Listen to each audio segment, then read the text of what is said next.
पे ये लाई जाती है। मतलब महादेवी वर्मा क्या होती है कि उसकी बहन के यहाँ जाती है, तो उसकी बहन के यहाँ बहुत सारे पशु पक्षी रहते हैं। तो वो महादेवी से कहती है कि एक बार तुम ऐसा करो कि इस गाय को लेके जाओ और पाल के देखो तो सही तुमको कैसा लगता है, बाकी अन्य पशुओं को पालती हो। तो महादेवी वर्मा उसके कहने से उसको अपने घर पे ले आती है।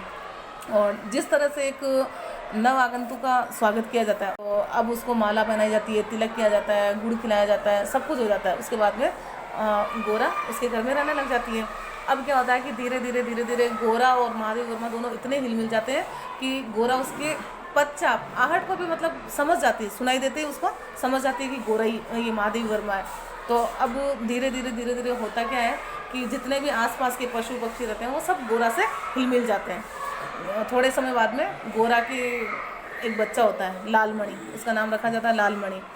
उसके बाद में ये होता है कि गोरा जितने भी पशु पक्षी रहते हैं उनके साथ में घुल मिल जाती है। जब दूध निकाला जाता है तो जब तक वो जानवर उसके पास में नहीं आते तब तक वो रंभा के उनको अपने पास में बुला लेती है। इतना ज़ोर से रंभाती है कि उनको अपने पास में बुला लेती है। फिर क्या होता है कि महादेवी वर्मा के पहले तो एक नौकर रहता है, तो उसके दूध निकालने की समस्या होती नहीं है। फिर थोड़े समय बाद में ऐसा होता है कि नौकर चला जाता है और अब आती है दुग्ध दोहन की समस्या।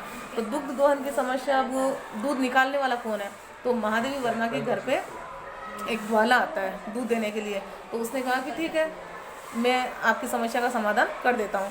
तो वो ग्वाला दूध दोने की समस्या को उसको हल कर देता है। अब थोड़े समय बाद में उस ग्वाला के दिमाग में कुछ और चलता है, तो वो क्या करता है कि महादेवी वर्मा से कहता है कि इसका दूध तो मैं निकालता हूँ तो ठीक है, पर अब उसके मन में ये चल रहा होता है कि मैं मेरी जो कमाई थी वो सारी रुक गई, तो अब मैं कैसे इसको हटाऊँ। तो वो क्या करता है कि एक बार क्या करता है, गोरा को गुड़ के साथ में सुई मिलाकर खिला देता है। धीरे धीरे गोरा कमज़ोर होती चली जाती है, उसका दाना पानी खाना सब छूटता जाता है। महादेवी वर्मा चिंतित हो जाती है कि ये सब हो क्या रहा है, मुझे पता तो करना होगा। तो वो बाहर से बड़े बड़े डॉक्टरों को बुलाते हैं उसके इलाज के लिए। तो अब उसके इलाज के लिए जो डॉक्टर आते हैं तो उसका पता लगाते हैं। शुरू में उसके इलाज का कोई पता नहीं लगता कि इसकी आखिर बीमारी क्या हुई। फिर जो बाहर से डॉक्टर आते हैं वो एक पता करते हैं कि इसको गुड़ के साथ में सुई खिला दी गई है उसकी। अब वो जो बड़े बड़े जो होते हैं ना इंजेक्शन वगैरह उसको दिए जाते हैं, तो वो एक शल्य क्रिया की जैसे होते हैं, अपने जैसे चीड़-फाड़ की जाती है तो वो शल्य क्रिया की जैसे होते हैं।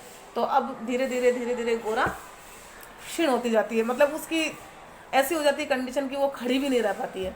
और लालमणि को तो ऐसा लगता है कि वो उसकी माँ के आसपास घूमे, लालमणि उसी के आसपास घूमता रहता है। और एक समय ऐसा आता है कि गोरा क्या करती है कि उसको दाना पानी दिया जाता है, वो बिल्कुल नहीं लेती है। तो महादेवी वर्मा को समझ में आ जाता है कि आज गोरा की तबीयत थोड़ी ज़्यादा ख़राब है। अब वो जैसे पता लगवाती है ना, तो पता लगाते ही अब इस ग्वाले को पता चल जाता है कि महादेवी वर्मा ने जैसे पता किया कि डॉक्टरों ने बता दिया गुड़ के साथ सुई खिला दी गई, तो वो उससे पहले ही उड़न छू हो जाता है, वहाँ से गायब हो जाता है।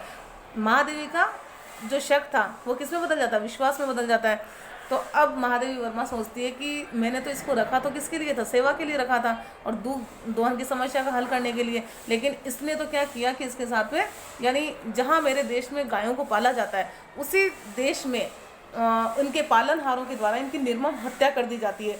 तो आह मेरा गोपालक देश।